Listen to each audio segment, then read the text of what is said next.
Hello guys, आज हम लोग स्टार्ट करने वाले हैं द हिंदू 26 दिसंबर की मेन जो भी हेडलाइंस थी करंट अफेयर्स में, और जो भी एडिटोरियल आया है। सारे एडिटोरियल नहीं देखेंगे, जो भी इम्पोर्टेंट एडिटोरियल होंगे उनको देखते हैं।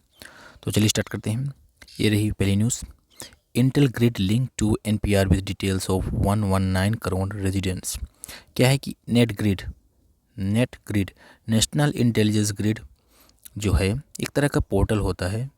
ये पोर्टल कब बनाया गया था? जब हमारे इंडिया पर 26/11 अटैक हुआ था। उसके बाद ये ज़रूरत महसूस की गई कि हर एक स्टेट की पुलिस को, और जो भी सेंट्रल की पुलिस है और सेमी मिलिट्री है, जो इन सब के पास एक ऑल ओवर इंडिया का एक डाटा होना चाहिए at a real time based पर। ठीक है, तो इसके लिए हम लोगों ने 2010 में क्या बनाया? Net grid, national intelligence grid. एक तरह का पोर्टल होता है। इस पोर्टल में हर एक स्टेट की पुलिस रियल टाइम डाटा कि कौन आदमी क्या कैसे माइग्रेशन का क्या कैसे क्या कुछ है, हर एक डाटा इन सब के पास रहता है। ठीक है, इसका काम क्या होता है? ये डाटा, ये पोर्टल बेसिकली रियल टाइम पर जो भी इंफॉर्मेशन रहती है, जैसे कि सीमलेसली इफेक्ट से without any kind of obstructions, state की पुलिस की सारे डाटा को यहाँ का यहाँ सारा डाटा शेयर करता है। ठीक है, स्टार्ट कब हुआ था? ये 31 दिसंबर 2020 को स्टार्ट हुआ था। इसका डाटा कौन कौन अचीव ले सकता है? जैसे स्टेट पुलिस हो गया, IB, इंटेलिजेंस ब्यूरो, रॉ हो गया, NIA, ED, ये सब क्या है, इस सारे डाटा को एक्सेस कर सकते हैं। और बाकी जो पुलिस रहती है वो पुलिस को इस डाटा को एक्सेस करने के लिए SP रैंक का ऑफिसर होना ज़रूरी है। तो ये न्यूज़ में क्यों है? क्योंकि न्यूज़ में इसलिए है क्योंकि इसका जो लिंक है नेट ग्रिड का जो पोर्टल है NPR नेशनल पॉपुलेशन रजिस्टर से लिंक होने वाला है। यानी नेशनल पॉपुलेशन रजिस्टर में जिस पे फैमिली 119 करोड़ के निवासी जो इंडिया के हैं, उनकी फैमिली वाइज डिटेल्स इसमें दी रहेगी। तो ये भी अब एक तरह से सिक्योरिटी पर्पस से बहुत इंपॉर्टेंट माना जा रहा है कि Intel grid link to NPR भी डिटेल्स हो 119 करोड़ रेजिडेंट्स। ठीक है, बाकी चीज़ में कुछ नॉर्मल लिखा, जैसे कि इन्होंने home ministry has been pushing for the enhance use of net grid by the state police forces and central law security agencies for intelligence gathering and speedy investigation of criminal cases through indigenous and secure platform. वही बात है जो normal है। Ministry inform the Lok Sabha that an organized crime network database was being deployed on NetGrid's IT platform to facilitate secure data sharing between the NIA, ATS और anti terror squads होते हैं जो states के, उनके बीच में भी डाटा शेयर करने के लिए एक पोर्टल बहुत अच्छे से कंट्रीब्यूशन कर रहा है। The reply said that upgraded NetGrid tools particularly Gandiv are supporting multi source data collections and analysis. Gandiv इस तरह इसी पोर्टल का एक टूल है जिसके द्वारा क्या किया जाता है कि एक ही डाटा को मल्टी सोर्स से कलेक्ट किया जाता है, उसको एनालिसिस किया जाता है। ठीक है, ये कुछ नॉर्मल इन्फॉर्मेशन हो गया। Senior leader 3 other mosque in Odisha.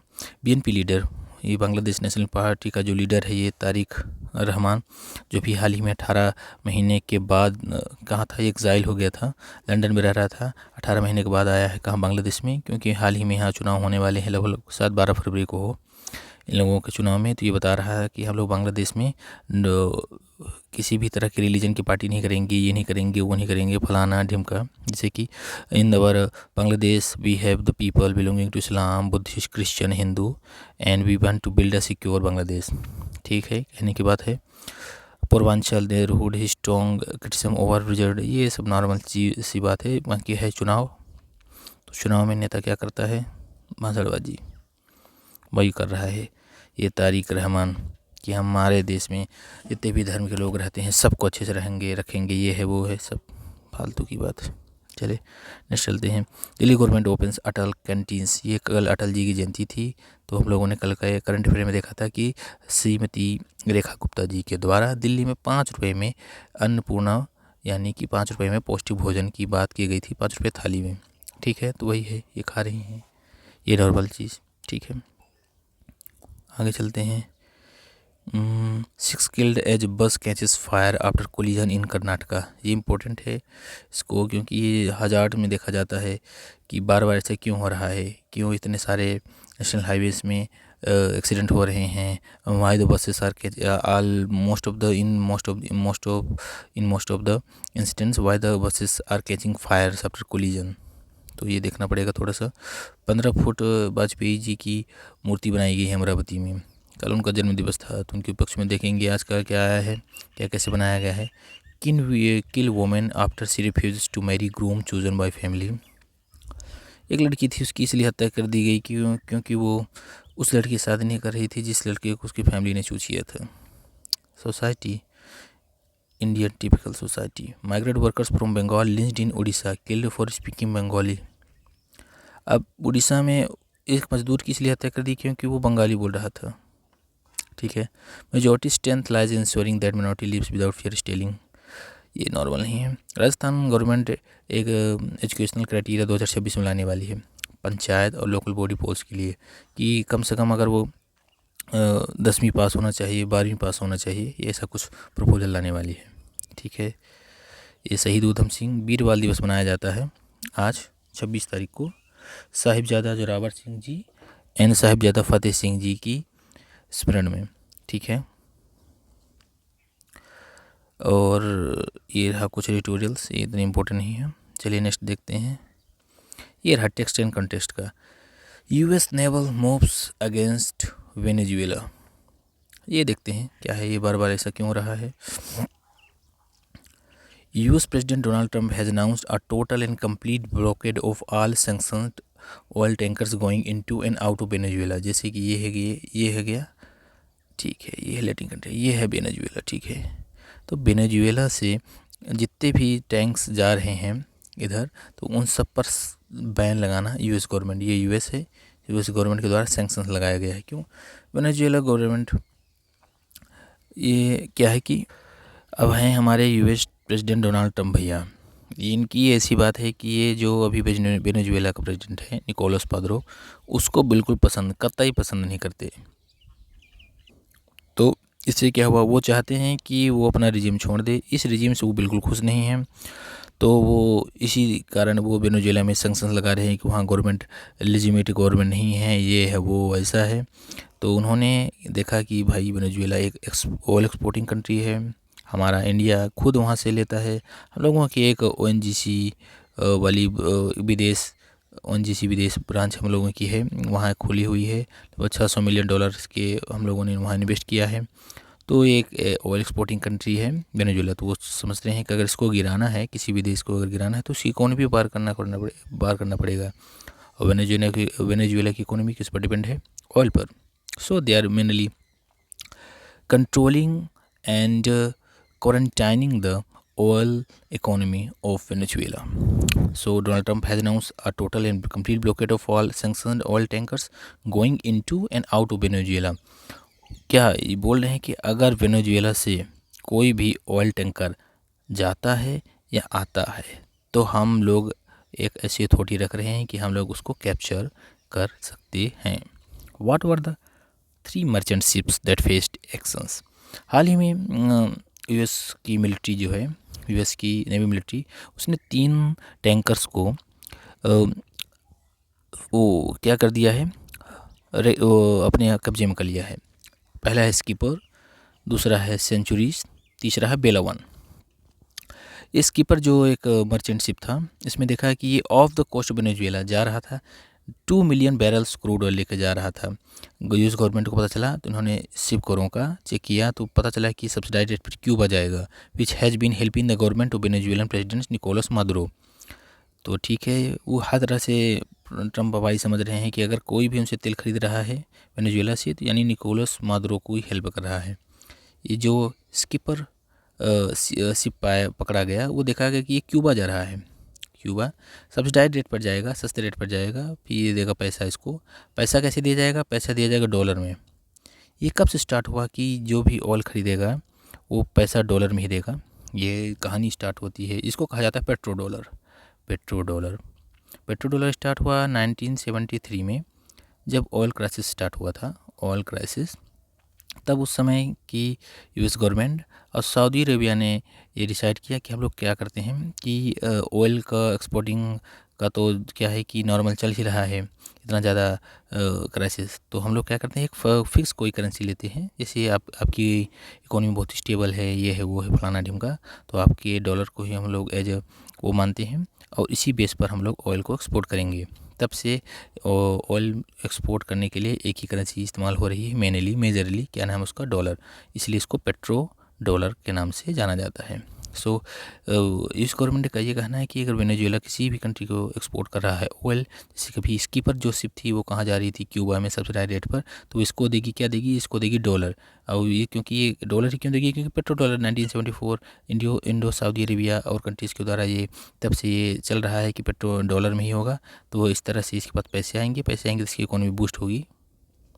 ठीक, skipper of the coast Venezuela carrying nearly, ठीक है। ये last weekend US coast guard ने सेंचुरीज नाम की एक पनामियन फ्लैग टैंकर को भी कब्जे में लिया था, जो वहाँ से भी सब्सिडाइज रेट पर ले जा रही थी। और उसके पहले बेला 1 का नाम का एक टैंकर था, वो भी क्रूड ऑयल वेनेजुएला से ले जा रहा था। ये सब वही है रीज़न कि वेनेजुएला से ये हो गया साउथ अमेरिका वेनेजुएला से जितने भी टैंकर आ रहे हैं, टैंकर जा रहे हैं, इन सबको पर सैंक्शन लगाना, ठीक है। और सैंक्शन लगाने के पीछे बहुत सारे रीज़न होते हैं। कोई मर्चेंट शिप, जो ये शिप होती हैं, जैसे कि ये शिप हो गई, इस शिप में क्या है कि शिप बहुत ही मतलब कि रिस्क वाला ये धंधा होता है। कहीं कि अगर ओशियन में कुछ करंट्स ज़्यादा हो गई, सुनामी आ गई, ये हो गई, तो इसके लिए इंश्योरेंस का बहुत इंपॉर्टेंस रोल रहता है। इंश्योरेंस भी ऐसा नहीं होता है, कोई भी एक शिप की बिल्डिंग कैपेबिलिटी देखी जाएगी, शिप कैसा है कैसा नहीं बना है, जब एक बार सब चेक कर लिया जाता है, उसके बाद भी जो भी फाइनेंशियल कंपनीज होती हैं, इंश्योरर होती हैं, वो इंश्योर करती हैं, ठीक है। तो most of the insurance company जो भी हैं, क्योंकि इसमें हैवी पैसा लगता है, एक बार में कितना ज़्यादा लोड जाता है, कितना ज़्यादा कंटेनर जा रहे हैं, इन सब के पैसे बेस पर तो जितने भी फाइनेंशियल कंपनीज हैं mostly they are based on the European region, ठीक है। यूरोपियन रीजन में जो बात है कौन मानेगा, इनकी बात मतलब इनकी ये किसके इन्फ्लुएंस पर आते हैं, of course US government, Donald Trump. So Donald Trump ने अगर बोल दिया है कि ठीक है ये कंपनीज जो वेनेजुएला से टैंकर वेनेजुएला से ऑयल ले आएंगे, तो उनको आप लोग इंश्योर नहीं करेंगे, तो इस तरह से इंश्योरेंस भी ख़त्म हो जाएगा। तो एक तरह से एक क्राइटेरिया और है। चलिए हम लोग इनको डिटेल में देखते हैं क्या क्या दिया गया है।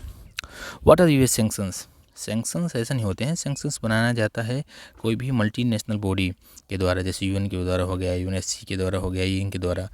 These can be military, economic, or combination of both. United Nations can impose international sanctions. On the other hand, US sanctions can be said to be a type of unilateral, inexpensive economic warfare to achieve foreign policy objectives. ये तो वो भी इस बात है कि US के द्वारा तो सैंक्शंस लगाए जा रहे हैं, वो यूनिलेटरल है, क्योंकि सिर्फ यूएस मान रहा है भाई, वो कोई मल्टीलेटरल ऑर्गेनाइजेशन थोड़ी है भाई, वो तो एक पर्टिकुलर कंट्री है। तो यूनिलेटरल ये लगा रहा है सैंक्शंस, क्यों लगाया जा रहा है, कुछ अपने अचीव फॉरेन पॉलिसी को ऑब्जेक्टिव को अचीव करने के लिए। Physical enforcement of sanctions is costly and often not inactive. Physical जो सैंक्शंस लगाए जाते हैं वो इतने ज़्यादा इफ़ेक्टिव नहीं रहते हैं। जैसे कि हम लोगों ने फर्स्ट गल्फ वॉर में देखा था कि एक बार वहाँ की ईरान की गवर्नमेंट ने ऑयल फॉर फूड प्रोग्राम के लिए लगाया था, जिसके कारण बहुत इफ़ेक्टिव नहीं हुआ था।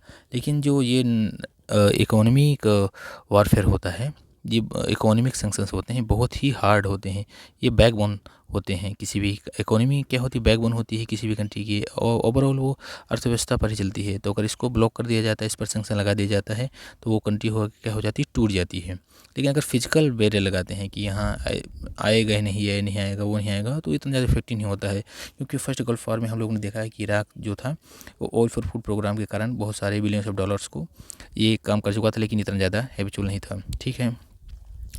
द यूएस है direct leverage over the dollar, ये तो मैंने बता चुका है कि यूएस का लिवरेज क्यों है डॉलर में, which is the currency of particularly all global financial transaction and certainly all oil. The petro dollar is a tool the US wields to enforce its rates.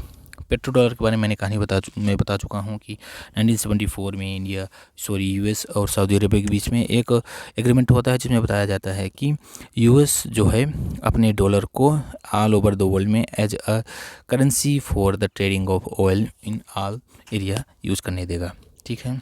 Non banks जो US में, इसके अलावा जो banks होते हैं US में, वो भी यूएस की बात को मानते हैं। The US direct control over it's companies and prohibits them from doing business with Nations it has sanction. जो बैंक यूएस में हैं, यूएस के बाहर हैं, उस पर भी यूएस गवर्नमेंट का कंट्रोल होता है। अगर यूएस गवर्नमेंट ने बोल दिया है कि वो जो बैंक्स हैं उन कंट्रीज़ के साथ कोई भी तरह का कोऑर्डिनेशन नहीं करेंगे जिन कंट्रीज़ में यूएस ने सैंक्शन लगाए हैं, तो वो उनकी बात को नकार नहीं सकता है, वो बात मानेंगे। हालांकि ये नॉन यूएस बैंक पर भी लागू होता है, जैसे HSBC होता है।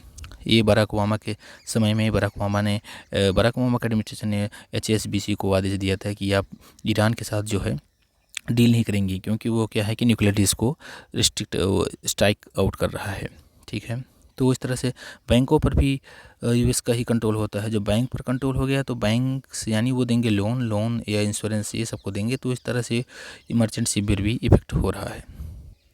इसके अलावा एक बात और आती है कि यूएस सेंक्शंस लगा देता है, सेंक्शंस को बाद माना भी जाता है। जैसे कि 2014 में बीएनपी पैरिबास ने $9 मिलियन एज अ फाइन दिया था सेंक्शंस के रूप में। तो इस तरह समझ सकते हैं कि यूएस के सेंक्शंस को एक तरह से मतलब यूनाइटेड नेशन सेंक्शन की तरह ट्रीट किया गया था।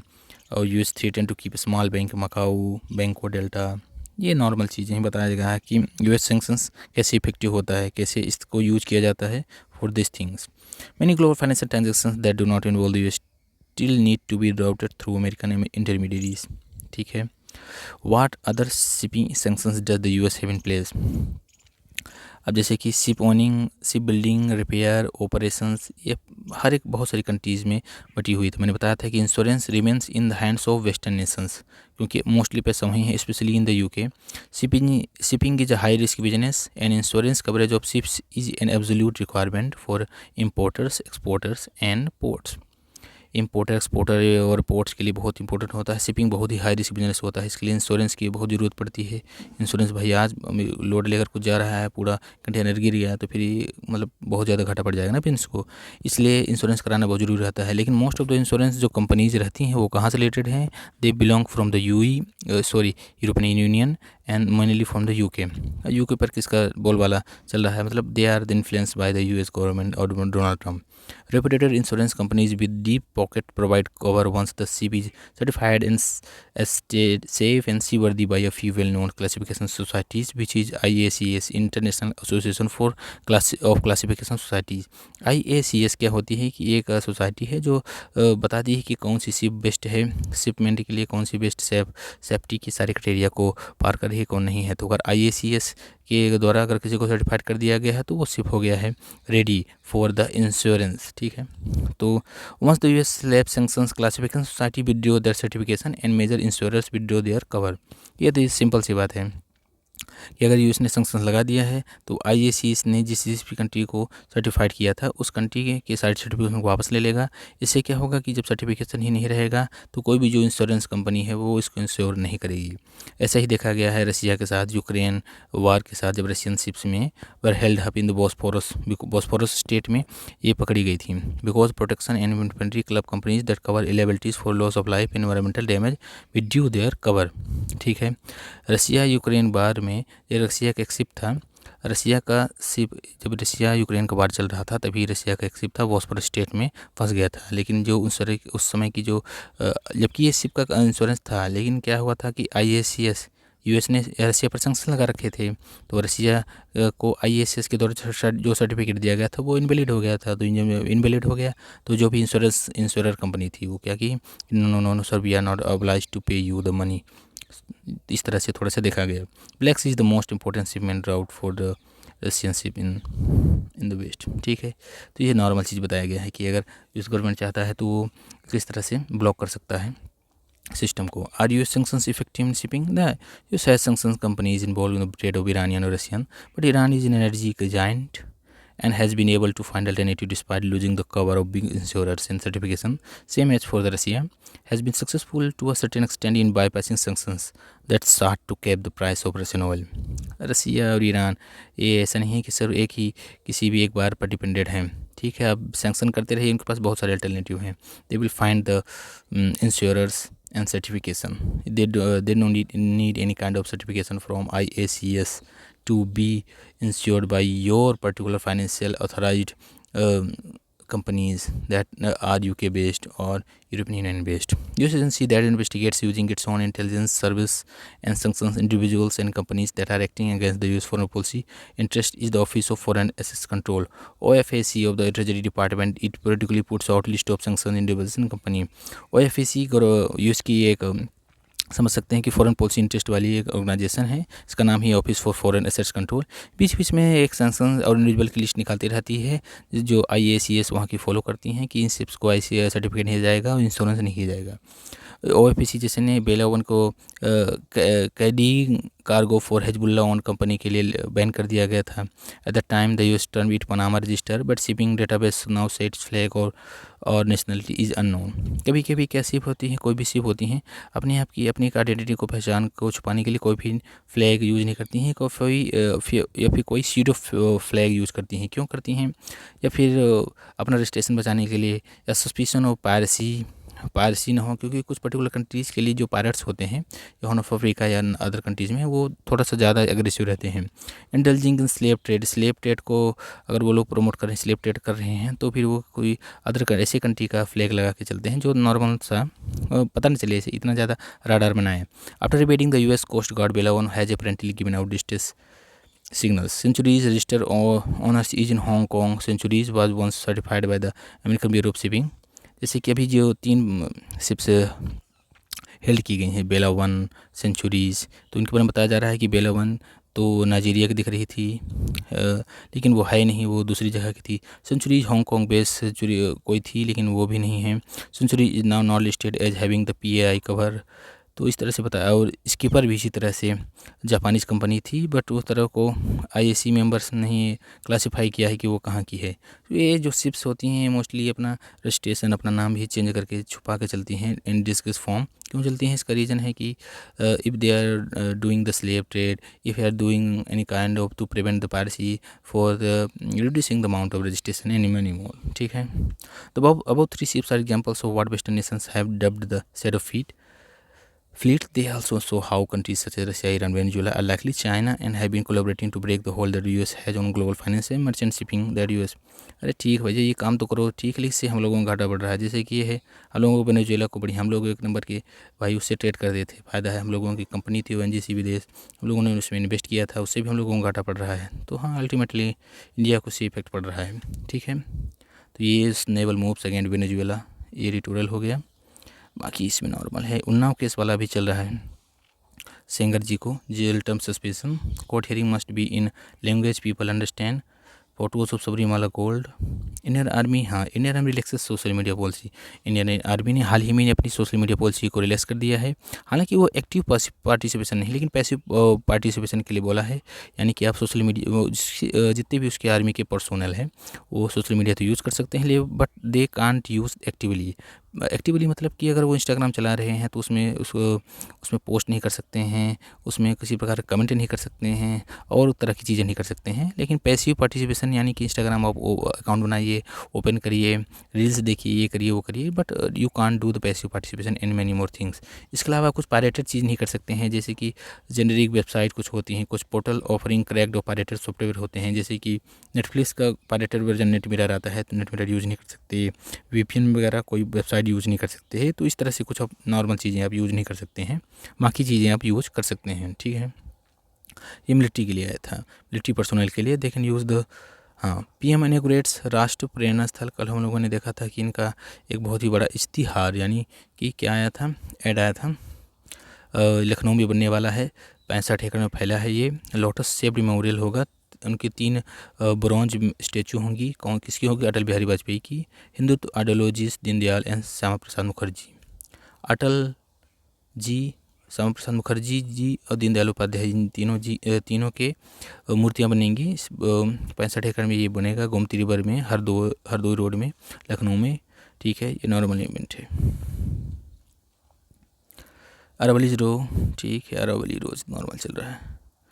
Circulatory system elements cause most death in 2023। अभी हाल ही में रिपोर्ट आई कि मोस्ट ऑफ द जितने भी 36.4% जितने भी डेथ हुई हैं उनमें से मोस्टली सर्कुलेटरी सिस्टम से रिलेटेड, जैसे कि हार्ट अटैक या नॉर्मली पल्मोनरी आर्टरी में कोई इशू आ गया, तो मोस्टली देखा गया कि सर्कुलेटरी सिस्टम से ज़्यादा डेथ हुई हैं। ठीक है। India will soon become self reliance in semiconductors. ये अमित शाह जी आए थे अभी हाल ही में MP में। एक अभ्युदय इन्वेस्टमेंट समिट चल रही थी, तो अमित शाह जी आए थे। उन्होंने उसमें उस समय 2 लाख करोड़ का इन्वेस्ट करने के लिए, प्रोजेक्ट 2 लाख करोड़ का इन्वेस्ट करने की बात की और बताया कि we have made a late but a spectacular entry in the semiconductor industry. Not only we come self-reliant in this sector in no time but also start exporting. तो ये बता उसी समय उन्होंने बताया था कि हाँ हम लोगों ने लेट तो स्टार्ट किया है but we have make the spectacular entry in the semiconductor. और ये जो अभ्युदय समिट चल रही है मध्य प्रदेश में चल रही है, इसमें 2 लाख करोड़ के प्रोजेक्ट के लॉन्च के बारे में बताया गया। ठीक है। Navi Mumbai international airport starts operations. Navi Mumbai international airport ने अपना ऑपरेशन स्टार्ट कर दिया है। ठीक है। US military order to focus on quarantine Venezuela oil.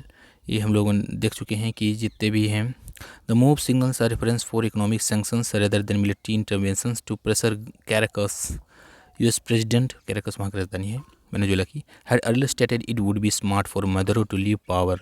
Coast guard is reportedly pursuing a third vessel Bella first. हम लोगों ने देखा कि बेला फर्स्ट और 2 और थी, इन सबको शिप को लोग क्वारंटाइन कर रहे हैं। क्यों कर रहे हैं? ये पिछले वाले ट्यूटोरियल हम लोग देख चुके हैं कि फिजिकल किसी पर बॉन्डेज करने से ज़्यादा इंपॉर्टेंट है इकोनॉमिकल सैंक्शंस लगाना। ठीक है। फिजिकल वाले के बारे में हम लोग देख चुके हैं कि जब वो गल्फ वार चल रहा था तब इराक ने लगाया था, जबकि इकोनॉमिकल का तो अभी प्रेजेंट में हम लोग देख ही रहे हैं।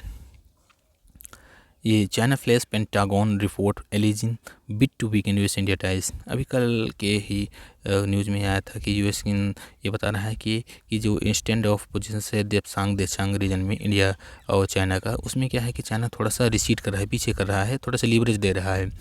क्यों? Because they are seeing that US and India are going to deep in their ties. ठीक है, लेकिन ऐसा नहीं है। China flash Pentagon report alleging bid to weaken US India ties. Israel slams countries over new West Bank settlement criticism. ठीक है। Israel reacted furiously on Thursday to a condemnation by 14 countries including France and Britain of its approval of new settlements in the occupied West Bank, calling the criticism indiscriminatory against Jews. ठीक है, तो ये normal था, उसमें कुछ important नहीं है। Final round widely स्क्रेड जनवरी में हो सकता है कि पोल हो। ये कुछ खेल का चल रहा है श्रीलंका, नॉर्मल। ठीक है। Rabies, the cruel and expensive disease of India's most impoverished। Rabies के बारे में बताया गया है। Anti rabies vaccination, establishment of shelters, controlling street dog population, wars, birth control, surgeries and many more. सो ये आज के करंट अफेयर के बारे में था, normal. US military, Venezuela, China flash, ये हो गया इंटरनेशनल, नवी मुंबई इकोनॉमी, और ये कुछ एडिटोरियल के बारे में दिया गया था। US naval moves against Venezuela. चलिए ठीक है, थैंक यू गाइस।